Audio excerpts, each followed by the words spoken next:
अंबाला में कई थानों के हालात काफी जर्जर हो चुके हैं, जिनमें सुधार के लिए लगातार कार्य किया जा रहा है और कई थाने दोबारा बनाए गए हैं। इसी कड़ी में महेशनगर थाना के जर्जर हालातों को देखते हुए इसका पुनर्निर्माण किया जा रहा है, जिसकी आज नींव रखी गई, जिसकी शुरुआत आज गृह मंत्री अनिल विज ने अपने हाथों से नींव रखकर की।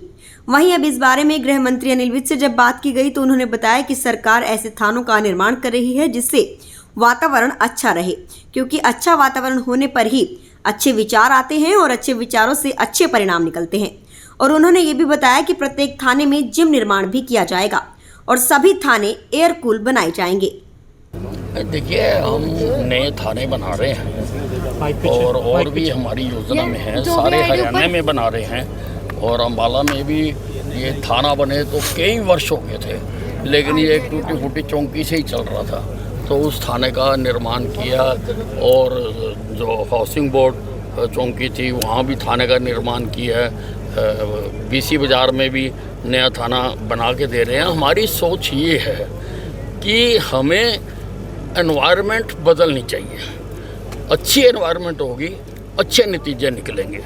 इसीलिए मैंने कहा है कि हर पुलिस स्टेशन में एक जिम लगवा के देंगे और आज के बाद जितनी बिल्डिंगें नहीं बनेंगी वो एयर कूल बनेंगी। इसको भी मैंने कह दिया कि air cool centrally air cooled ये बिल्डिंग बनाई जाए और इन फ्यूचर भी जो बनाएंगे वो एयर कूल्ड बनाएंगे ताकि एनवायरनमेंट बदले, अच्छे माहौल में आदमी बैठे, अच्छे माहौल में बैठेगा तभी अच्छे नतीजे निकल सकते हैं।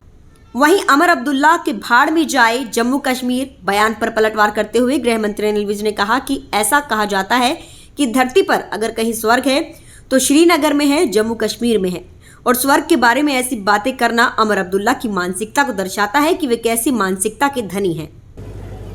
नहीं, इन्होंने तो कश्मीर को जन्नत बनाने में कोई कसर नहीं छोड़ी थी, लेकिन भला हो मोदी सरकार का, भला हो अमित शाह जी का, जिन्होंने वहाँ से 370 हटाकर उसको दोबारा अपने स्वरूप में ला दिया। गर्भ बर्रुए जमी अस्तो हमी अस्तो हमी अस्तो हमी अस्तो।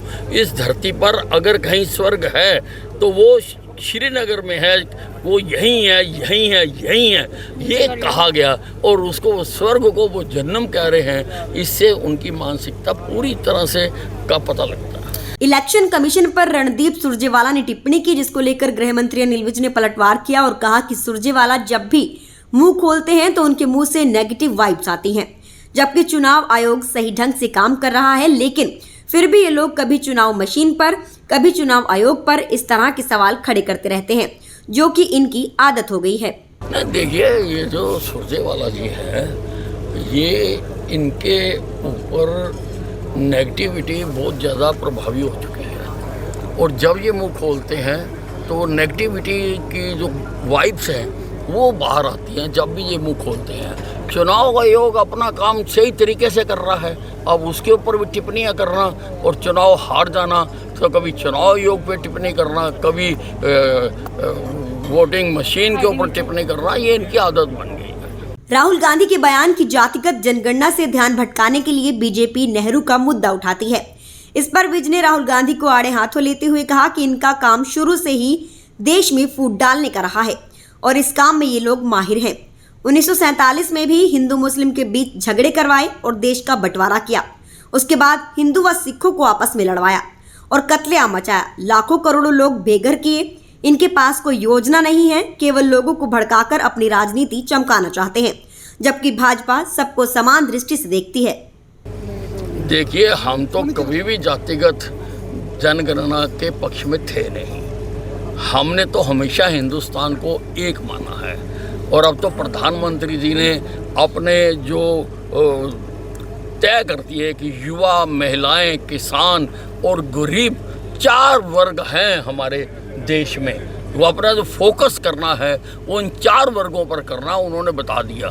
जातिगत वरना करके तो ये देश को पाड़ना चाहते हैं और ये देश को पाड़ने के एक्सपर्ट हैं। पहले इन्होंने 1947 में देश को पाड़ा, हिंदू और मुसलमानों को अलग अलग किया, 10 लाख लोगों को मरवाया, कई करोड़ लोगों को घर से बेघर किया। फिर इन्होंने 1984 में भाइयों को भाइयों से लड़वाया, हिंदुओं को सिखों से लड़वाया, और तब इन्होंने लगभग 3000 सिखों का कत्ल करवाया। फिर अब ये जातियाँ बिड़वाना चाहते हैं, कभी ये उत्तर और दक्षिण बिड़वाना चाहते हैं। इनके पास कोई भी जो विकासात्मक योजना नहीं है, केवल ये भावनाएं भड़काकर अपनी राजनीति करना चाहते हैं।